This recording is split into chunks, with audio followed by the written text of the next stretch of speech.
যারা নারীদের সম্মান দিতে পারে না তাদের হাতে কখনোই দেশ নিরাপদ হতে পারে না। যেটা অদৃশ্য, যেটা সম্পর্কে মানুষের কোনো ধারণা নাই, কোনো সজ্ঞান নাই, সেই সম্পর্কে আমাদের সকলেরই কথা বলা থেকে বিরত থাকা উচিত।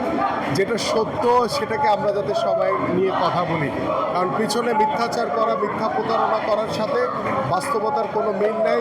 সাধারণ মানুষ অত্যন্ত সচেতন, মানুষ এখন সত্যের পক্ষে রয়েছে, সত্যের পক্ষে থাকবে, কারণ মানুষ গত 17 বছর যে দুঃশাসনের ভিতরে ছিল, আগামীতে মানুষ চায় আগামী রাজনীতিতে একটা গুণগত পরিবর্তনের মাধ্যমে একটি সুশৃঙ্খল একটি ত্রয়োদশ জাতীয় সংসদ নির্বাচন যাতে 12ই ফেব্রুয়ারি সুন্দরভাবে অনুষ্ঠিত হয়ে যাতে জনগণের সরকার প্রতিষ্ঠিত হয়।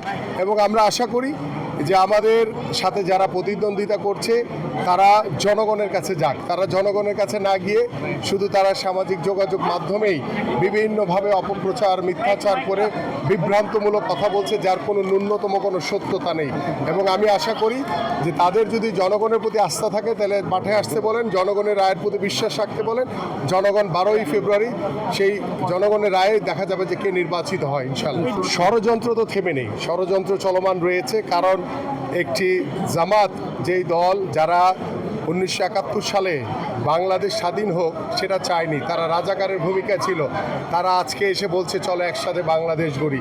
এবং জামাতের আমির আমাদের নারীদের নিয়ে যে কুরুচিপূর্ণ মন্তব্য করেছেন, এর চেয়ে বড় খারাপ কাজ আর কোনো কিছু হতে পারে না, কারণ বাংলাদেশের মানুষ তাকে এখন ঘৃণার চোখে দেখছে।